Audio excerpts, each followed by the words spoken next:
Bonjour, nous sommes le... Vous voyez, il fait pas chaud, hein.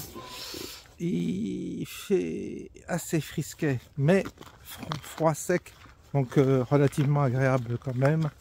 Nous sommes le samedi 30 novembre et nous sommes toujours dans l'action, dans la réflexion et dans l'analyse aussi. On fait travailler notre cerveau, on essaye de faire travailler notre cœur aussi, enfin un peu tout.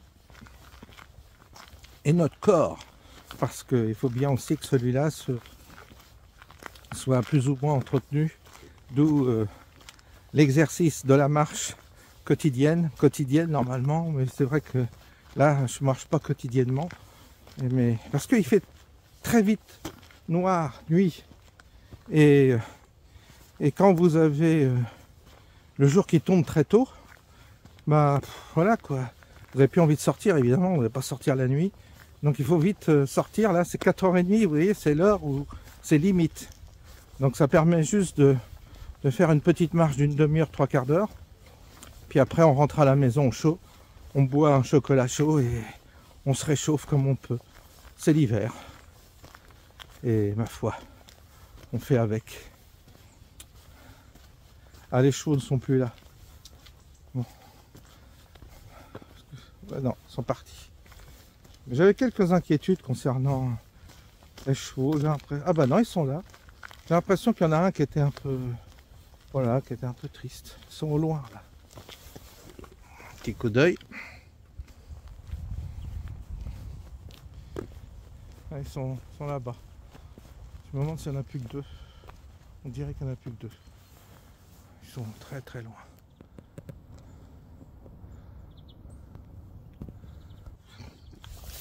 Revenons à nos moutons. Du coup, on a fait pas mal de choses, hein. On a fait pas mal de vidéos ces derniers temps et ça carbure en ce moment, ça carbure. Il y a la pression évidemment avec ces histoires de censure. Écoutez, on verra bien ce que ça donne. Tout cela, on verra la semaine prochaine. En tous les cas, on a essayé de faire ce qu'on pouvait pour essayer d'influencer comme on peut à notre niveau, avec notre propre fréquence, notre propre énergie, notre propre vibration, appelez ça comme vous voulez. Mais on a essayé de se concentrer sur ce sujet-là collectivement pour obtenir cette censure, pour enfin espérer que les choses évoluent. Qu'on soit plus prisonnier de cette oligarchie qui tient le pouvoir depuis tant d'années, et espérons que on obtiendra un changement comme on le souhaite, comme on l'espère. Il semblerait en tous les cas que l'époque, que les astres soient calibrés en ce moment dans cette direction-là. C'est l'ère du changement. C'est l'ère où les choses peuvent vraiment changer, et assez vite, plus vite qu'on ne le croit. C'est ce qui donne un peu l'espérance, c'est qu'en réalité, ces changements peuvent nous dépasser, nous surprendre. On l'a vu avec Trump, et pourquoi pas chez nous. Écoutez, on peut toujours croire Père Noël, comme disent certains. On verra. Ça fait du bien d'y croire un peu. Même si peut-être qu'on se fait des illusions, mais ça fait du bien d'y croire un peu. Alors j'ai eu des nouvelles de Christophe, que j'ai eu cet après-midi. Christophe, c'est l'aviculteur dont je vous ai parlé plusieurs fois. Évidemment, c'est infernal ce qu'ils exigent comme document, comme précaution, comme procédure pour obtenir l'accord de revendre ses œufs à un revendeur. Voilà, c'est ça. Il faut faire un dossier. C'est une autorisation. Ils appellent ça, je sais plus. C'est un certificat européen, je crois. Et c'est un dossier. Il a eu la fonctionnaire 1 heure au téléphone. Il faut qu'il fasse dans son labo pour stocker les œufs, il faut qu'il fasse double salle, donc il va falloir qu'il réforme sa petite salle, qu'il fasse une cloison avec un lavabo, avec enfin, c'est de l'artisanat, donc ils exigent de lui des investissements à nouveau alors qu'il n'a pas de pognon. Enfin bon. Alors le dossier, une fois, il faut qu'il utilise des appareils contre les rats, contre les insectes, et puis que ces appareils-là soient certifiés européens. Il faut qu'il apporte la preuve de la certification. Même le lavabo, il faut qu'il soit certifié européen, avec le robinet aussi, on imagine. Bon. Il faut qu'il donne aussi un certificat que l'eau vient bien de sa maison et que c'est pas une autre source comme ça. Et tout ça pour stocker des œufs, quoi. Ça devient infernal. Et il faut qu'il change de tenue quand il passe il y a une zone sale, une zone propre. Donc la zone sale, il faut qu'il ait quasiment un laboratoire comme à One, vous savez. Il faut qu'il ait un laboratoire super sophistiqué comme les laboratoires de Big Pharma, avec des zones de non-contamination. Ça devient de la folie. Alors, on exige plein de choses de lui.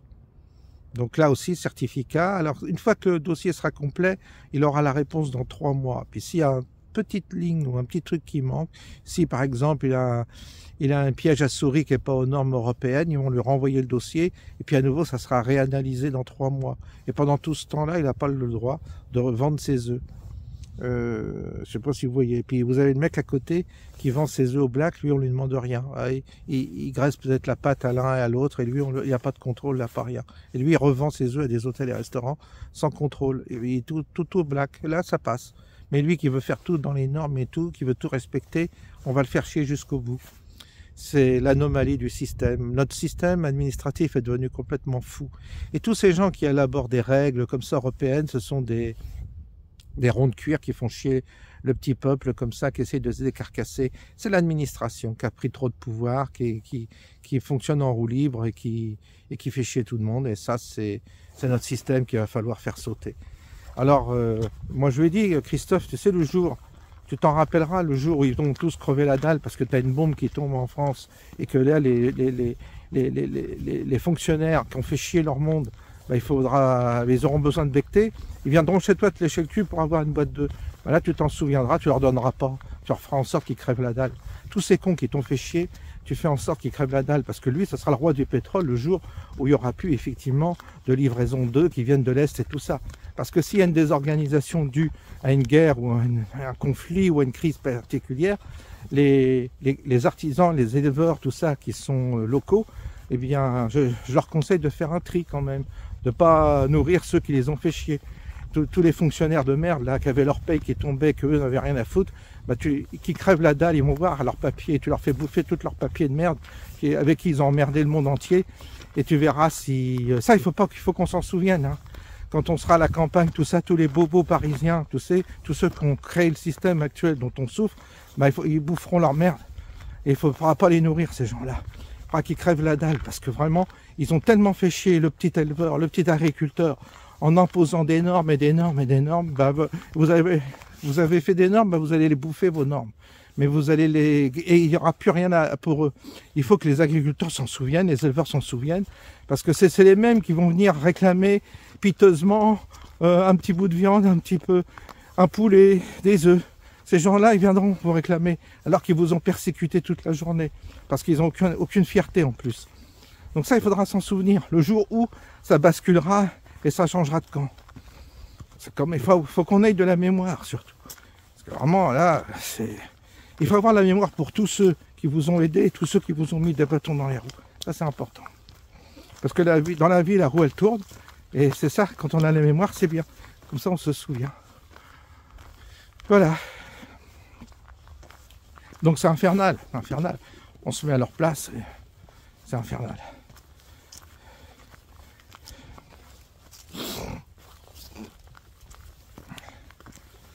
Sinon, ben voilà, c'est tranquille. Alors là, par contre, ce soir, c'est un festival. Vous allez voir le ciel. Vous avez vu, il y en a dans tous les sens. Hein. Ouais, ils se sont fait plaisir là. Ils ont bien arrosé tout le monde. Hein, il y en a bien partout. Et formidable. Hein. Personne ne lève le ciel. Hein. Et je lève les yeux pour trouver ça bizarre. Hein. Vous avez vu? Ça, demain, il y aura des nuages partout.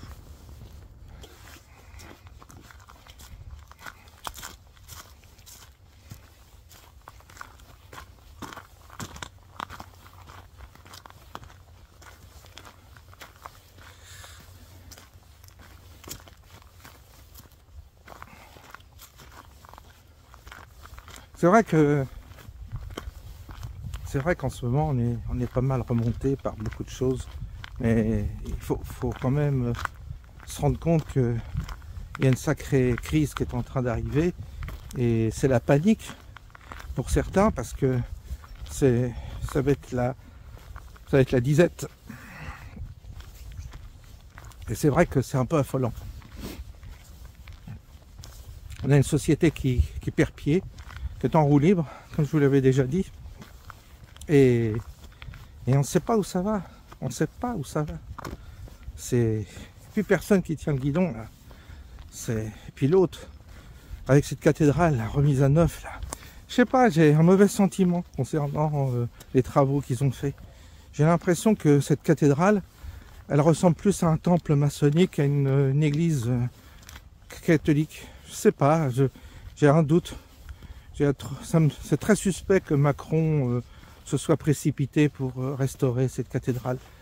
Je sais pas, je veux pas dire n'importe quoi, mais j'ai l'impression qu'il s'est passé quelque chose de profond dans cette histoire de rénovation de la cathédrale. Je pense qu'on a dû changer des choses qui ont un impact sur le plan occulte. Mais c'est de la spéculation de ma part, j'en sais rien du tout. Mais quand vous voyez Macron qui est une forme qui est un enfant de Satan, qui se précipite dans la cathédrale pour faire les louanges de ceux qui l'ont restaurée, je me dis, il y a anguille sous roche, pas normal. Ce type-là, il devrait être pas à l'aise dans une cathédrale, une vraie cathédrale consacrée. Et là, j'ai l'impression qu'il était en train de jouir de quelque chose qui avait été réalisé, mais dont on n'est pas au courant, peut-être. Vous savez, c'est pas un hasard que personne ne s'y rende pour l'inauguration.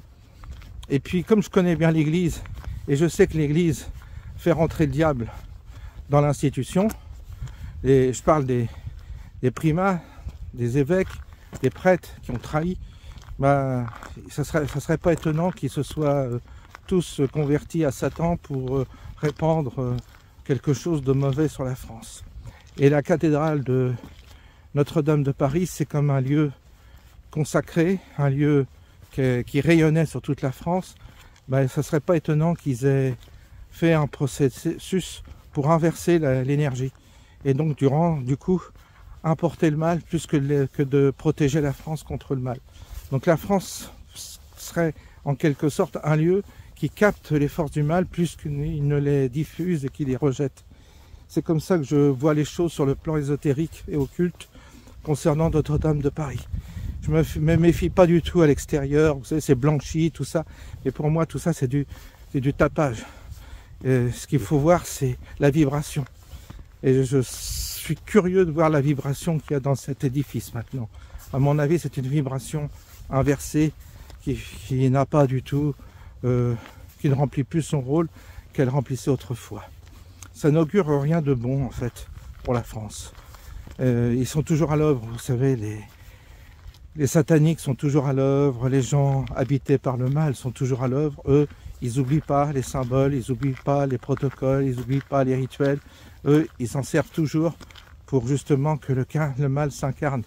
Et ici, en France, malheureusement, c'est devenu une terre où le mal est prospère et où le mal domine les choses. Et donc, soyons vigilants, ne baissons pas la garde, car Dieu sait si nous allons connaître évidemment de nouvelles épreuves, parce que la bataille continue, le combat continue, et il va s'accomplir certainement en Europe, au cœur de l'Europe. Il n'est même pas exclu que ce combat soit très féroce, particulièrement en France. Et donc, on ne baisse pas la garde, on reste éveillé, on reste attentif, parce que l'autre, l'ennemi, l'adversaire, il est plein de ruses, il est sournois, et il peut nous surprendre au détour d'une situation qu'on n'aurait évidemment pas anticipée, qu'on n'aurait pas prévue. La nécessité, c'est de rester sur ses gardes et vigilant par rapport à ces forces du mal qui sont très actives, surtout en ce moment et surtout en France. Et pour moi, cette cathédrale, elle est certainement porteuse de quelque chose d'absolument néfaste, parce que je suis quasiment persuadé qu'ils ont fait quelque chose, ils ont retourné les choses. Et je ne sais pas, c'est mon ressenti. Non, peut-être que je divague et peut-être que je dis n'importe quoi, mais comme ça m'arrive, mais voilà, je sens les choses comme ça en tous les cas. Je sens qu'on est dans une période, évidemment, où je vous parle même pas de la confusion des esprits, ça elle va être à son maximum. Mais au-delà de la confusion des esprits, il y a la confusion des cœurs, la confusion des notions, une grande confusion intérieure qui déstabilise évidemment l'humanité, qui déstabilise nos chers frères humains, frères et sœurs humains qui sont certainement traversés par les secousses qui sont réelles et qui vont se produire dans les semaines qui viennent. Ça, c'est quasi obligatoire. Vous savez, à force d'invoquer le mal, il finit par arriver. Et ce qui s'est passé avec les Jeux Olympiques et tous les concerts, les choses comme ça, qui ont rassemblé beaucoup de monde, sont des lieux de rituels qui ont consisté à invoquer évidemment le mal et à faire en sorte qu'il puisse se déployer dans un lieu donné. Et je pense que le France va être le terrain sur lequel va s'accomplir cette adversité, qui est une adversité tant qui s'opère sur le monde invisible que sur le monde visible. Nous sommes des soldats, nous sommes des combattants, nous sommes des guerriers qui, justement, avons un rôle à jouer dans cette époque très particulière. C'est notre rôle, c'est notre mission, c'est appelez ça comme vous voulez, notre vocation. Et il va falloir faire beaucoup de travail pour expulser, combattre ces forces négatives qui sont à l'œuvre évidemment sur notre terre de France et dont on va bientôt réaliser les conséquences de tout ça.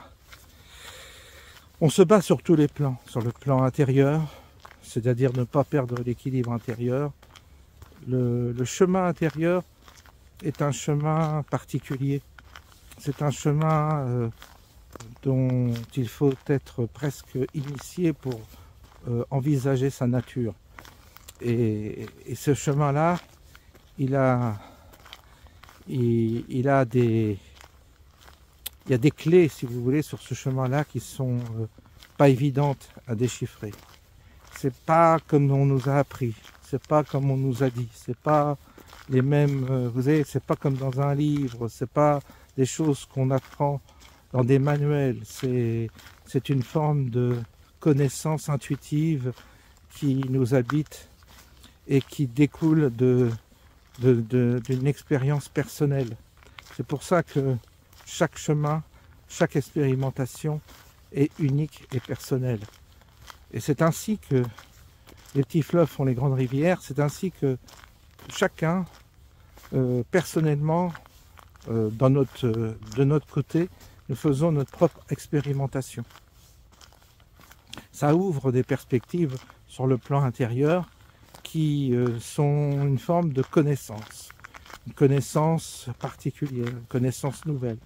Cette connaissance nouvelle nous amène à agir dans la vie concrète, dans le monde qu'on appelle le monde réel. Et cette action que l'on mène, il est motivé par une pulsion intérieure qui se dégage de ce travail intérieur que nous faisons tous collectivement, mais qui nous est personnel et unique. On ne peut pas communiquer dessus, et ça ne sert à rien de le faire, parce que l'expérience, c'est quelque chose de personnel. Soit vous vivez l'expérience, soit vous ne la vivez pas.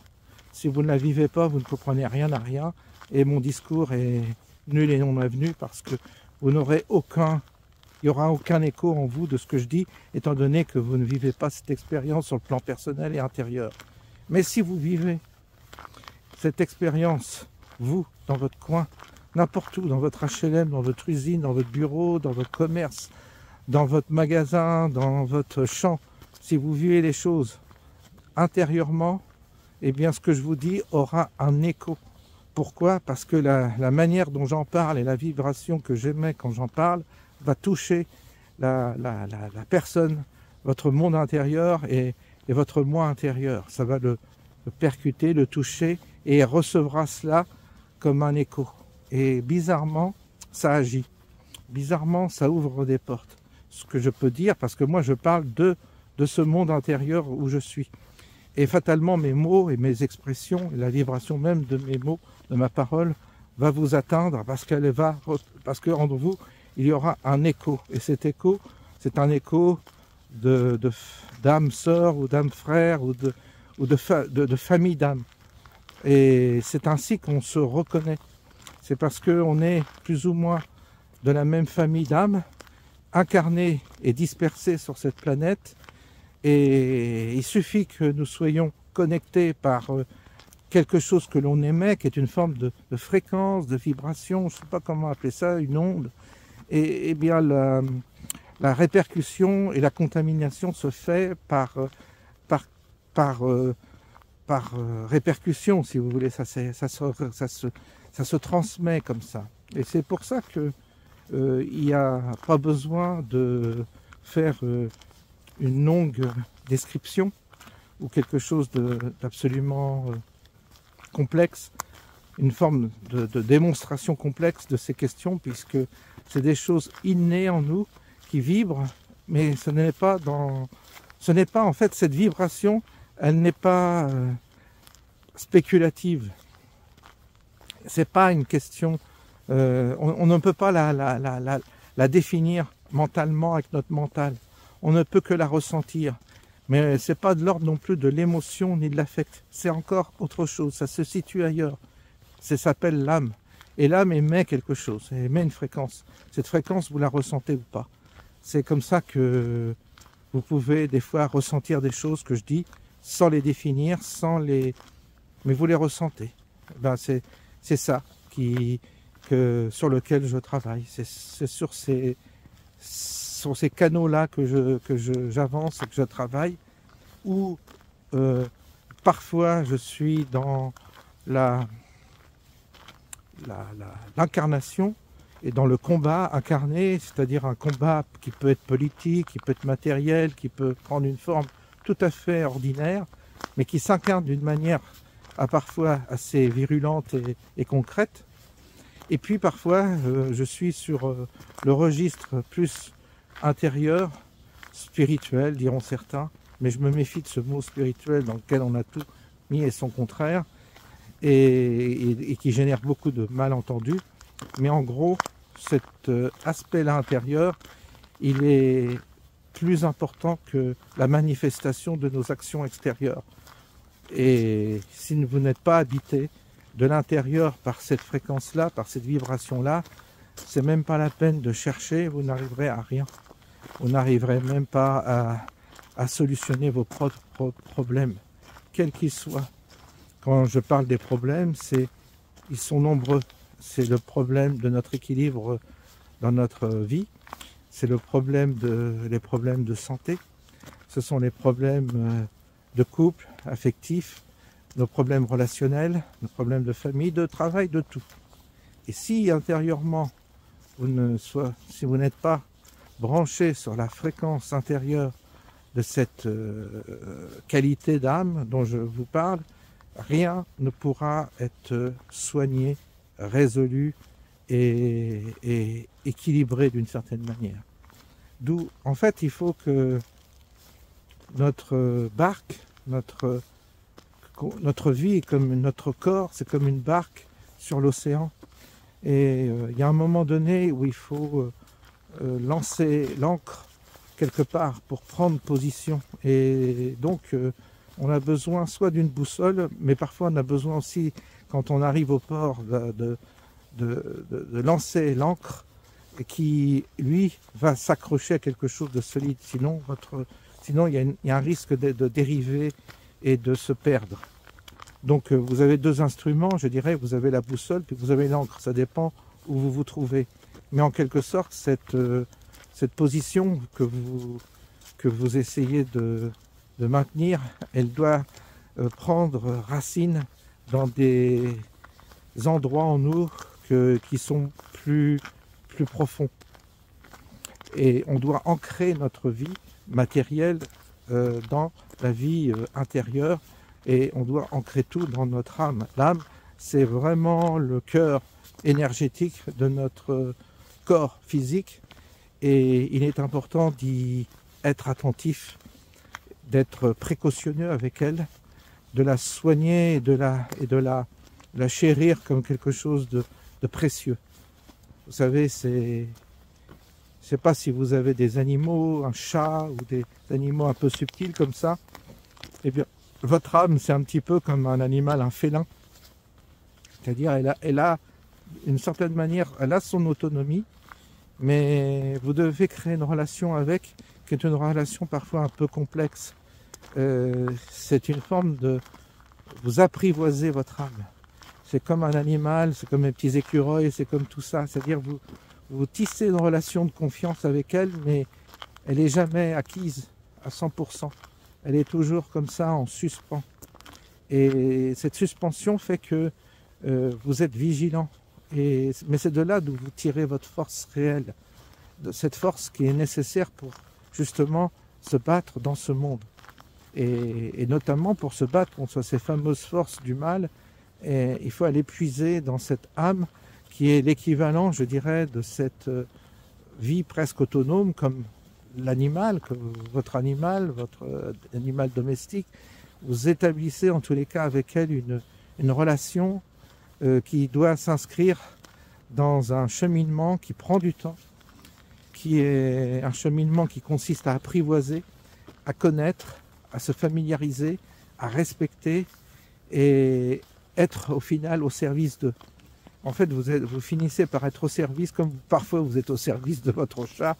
Eh bien, c'est un peu ça. J'avais un chat, c'était moi qui étais plus à son service, parce qu'il y avait une relation qui s'établissait et qui a été progressive, qui a été très longue, très très longue.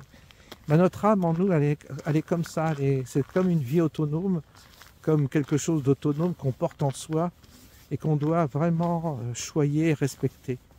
Autrefois, les rituels religieux consistaient à créer ce lien entre nous et notre âme, et les rituels consistaient à nourrir cette âme, à la choyer, à l'amadouer aussi, pourquoi pas, en tous les cas à s'en faire plus un partenaire qu'un adversaire. Si par malheur votre âme est votre adversaire, votre vie sera chaotique, Et si par bonheur vous arrivez à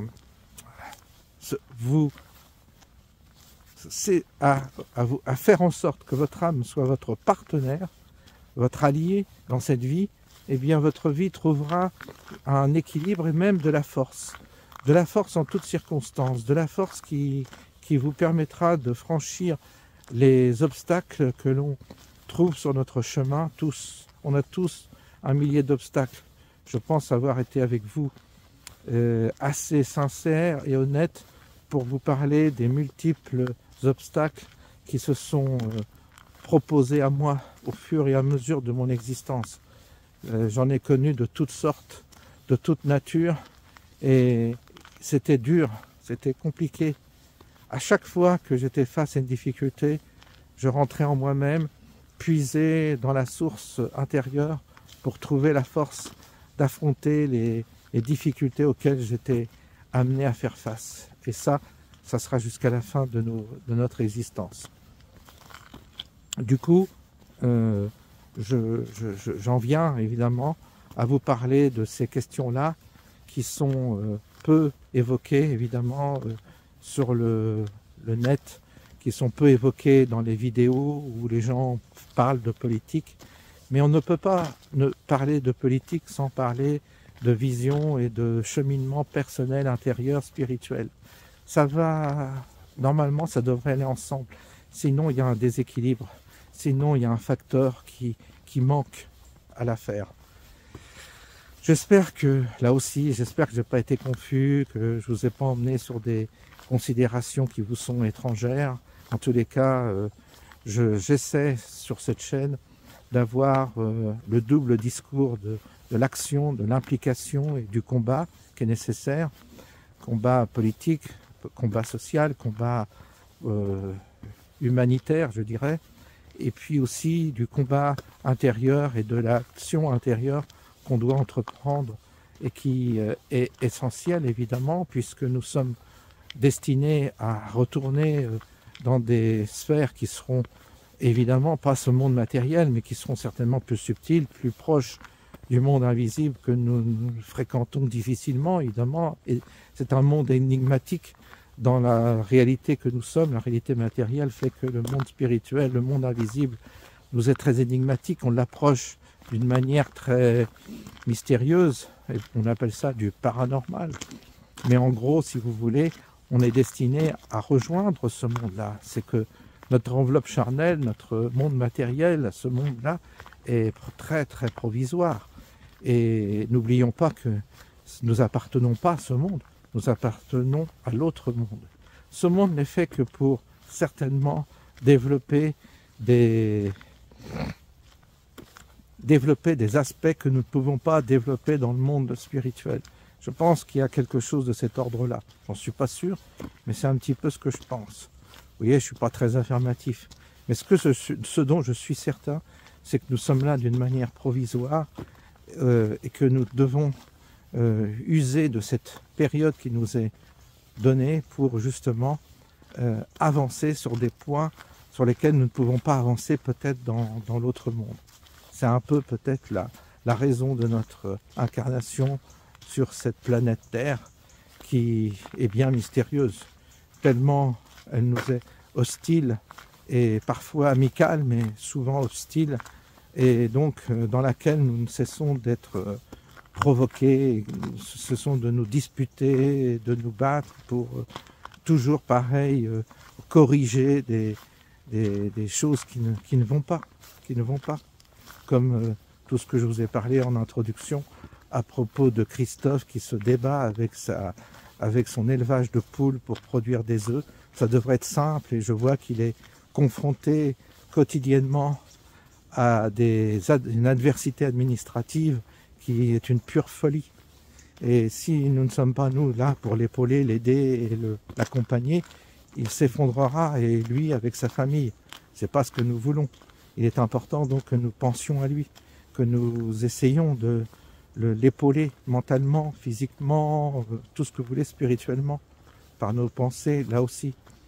C'est comme ça que le monde s'épaule et essaie de s'aider. Il n'a pas le temps de réfléchir à tout cela. Tout ce que je vous ai évoqué, les prix dedans, il est le nez dans le guidon. Et c'est peut-être pas pour lui le moment en tous les cas, il n'a pas l'esprit libre pour se recueillir et pas se placer sur le plan justement intérieur, spirituel. Mais en tous les cas, nous sommes peut-être assez nombreux pour l'accompagner, l'aider sur le plan intérieur, de façon à ce que lui et ses semblables, parce qu'ils sont nombreux comme ça, des jeunes, être en grosse difficulté, bien que peut-être que nous avons aussi un rôle à jouer sur ce plan-là et à ce niveau-là, qui avons le temps de consacrer, justement, nous avons du temps à consacrer à notre vie intérieure pour justement que ça puisse avoir un écho et qu'on puisse l'accompagner et l'aider de façon à ce que sa vie retrouve un équilibre et une force afin de se débattre dans un monde hostile. Parce que lui, il est dans un monde hostile et c'est bien concret. Voilà, je crois que là j'en ai pas mal dit, on est à 35 minutes, vous voyez, j'ai peut-être un peu trop parlé, mais écoutez, ça fait partie du jeu, ça fait partie de ces promenades qui sont des promenades un peu méditatives, des promenades de réflexion. Quand on marche, on pense différemment, et on parle autrement, et on s'exprime autrement. Le débit est différent, l'inspiration est différente. À partir du moment où je sais que je fais ces marches dans la nature et ces promenades dans la nature, eh bien, je suis conscient que c'est une autre, je suis branché sur une autre fréquence et quelque chose de différent. Je propose quelque chose de différent en tous les cas, dans ces moments-là. Je vous souhaite une bonne soirée et on se dit peut-être à demain, je sais pas, on verra. On verra ce qu'on a à dire demain et ça en passera peut-être des choses.